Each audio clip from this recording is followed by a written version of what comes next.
የደም ግፊትን ለመከላከል ምንድነው የምታደርጉት?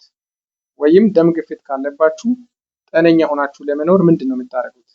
አሁን ከዚህ በታች የሚነግራችሁን ምክሮች ብታደርጉ ከደም ግፊት ራሳችሁን ትከላከላላችሁ። ወይም ደም ግፊት ያለባችሁ ሰዎች ደግሞ ጤነኛ ሆናችሁ ከደም ግፊት ጋር በሰላም ትኖራላችሁ ማለት ነው።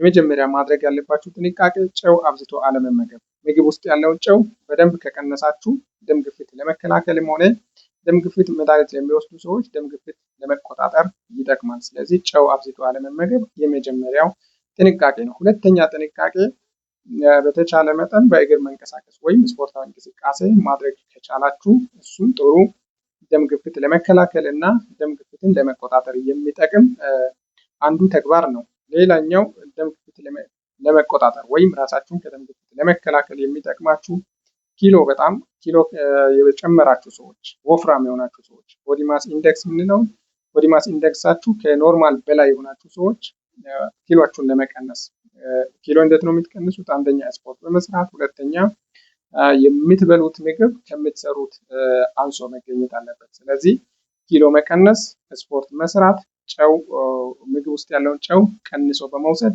እነዚህን በማድረግ ከደም ግፊት ራሳችሁን መከላከል ትችላላችሁ። እንዲሁም ደግሞ ከደም ግፊት ጋር ያላችሁ ሰዎች ደግሞ ደም ግፊቱን በቁጥጥር ስር አድርጋችሁ መኖር ትችላላችሁ። ሌላኛው ደም ግፊት ያለባችሁ ሰዎች ማድረግ ያለባችሁ ጥንቃቄ መድኃኒቶቻችሁን በትክክል ሐኪም በተናገረው መሰረት መድኃኒት መውሰድ እጅግ በጣም አስፈላጊ ነው። ምክንያቱም መድኃኒት በትክክል ካልወሰዳችሁ ደም ግፊት እጅግ በጣም ለህይወት አስጊ ነገሮችን ይዞ ይመጣል። ይዞ ሲመጣ ደግሞ ምንም ማስጠንቀቂያ አይነት ምልክትም የለውም ደም ግፊት። ስለዚህ እኛ በእንግሊዝኛው ሳይለንት ኪለር እንለዋለን። ምክንያቱም ምንም ሳያስቡ ሰው ጭንቅላቱ ውስጥ ደም ይፈሳል፣ ልቡን ይጎዳል፣ ኩላሊቱን ሐኪም የሚመክራችሁን ሐኪም ውሰዱ ያላችሁ መድኃኒት በትክክል ብትወስዱ ለእናንተ ጤና በጣም እጅግ ጠቃሚ ነው ብለን እናስባለን።